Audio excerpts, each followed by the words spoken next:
Hello, and welcome to a reading of The Greatest Battles in History, an encyclopedia of classic warfare from Megiddo to Waterloo. The first chapters of this encyclopedia is dedicated to the ancient world.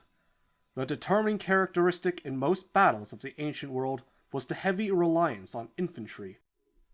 From the Greek hoplites and Macedonian phalangists to the Roman legions.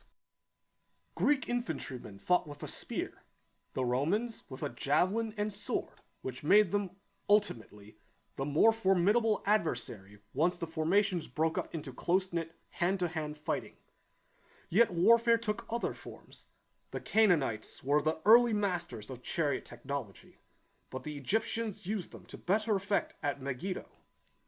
Others were masters of siegecraft.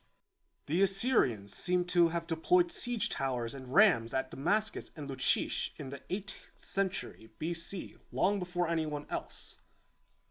What of the cavalry?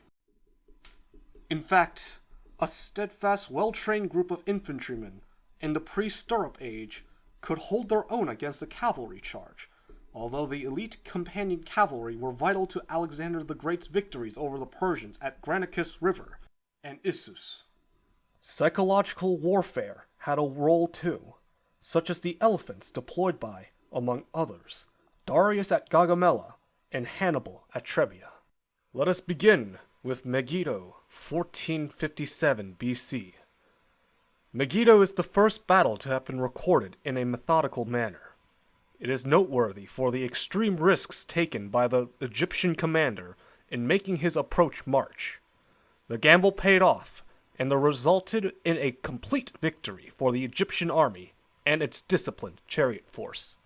Thutmose III was one of the great Egyptian pharaohs, learned, wise, and a great general. But the first 22 years of his reign were spent in the shadows of his powerful stepmother and aunt, Hatshepsut, who ruled as co-regent. When she died in 1457, a confederate of Canaanite princes under the leadership of Darush, king of Kadesh, chose the moment to revolt, forcing Thutmose to quickly mobilize his army and set out across the Sinai Desert in the direction of Canaan with about 20,000 men. In approaching Megiddo, Thutmose faced a tough choice. He had to pass through the steep Carmel Ridge if he was to reach the battlefield plain.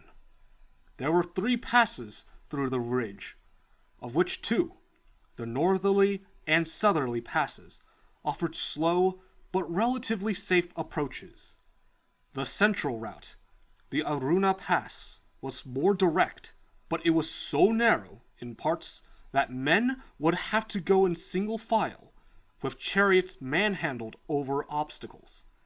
Even if they weren't ambushed, the army would be strung out, meaning that lead elements could be attacked before the rear had cleared the pass.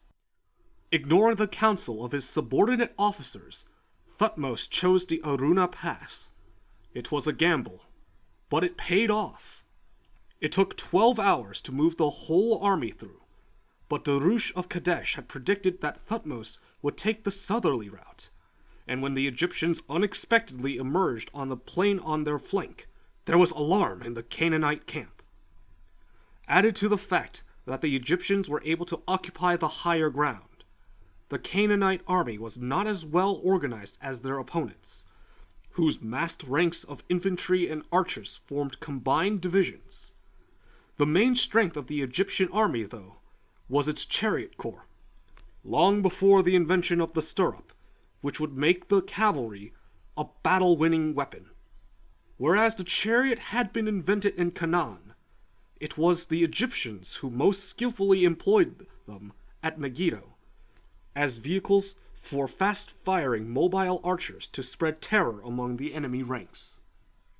When the pharaoh, in a command chariot decorated in gold and gleaming in the sunlight, gave the advance signal, the chariots hurtled downhill, their arrows raining down on the Canaanites, while the infantry crashed their weapons against their shields and trumpets blared.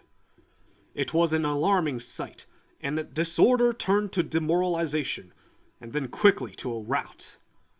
Seeing the Canaanite army breaking up and men fleeing, Thutmose's chariots and infantry pursued them.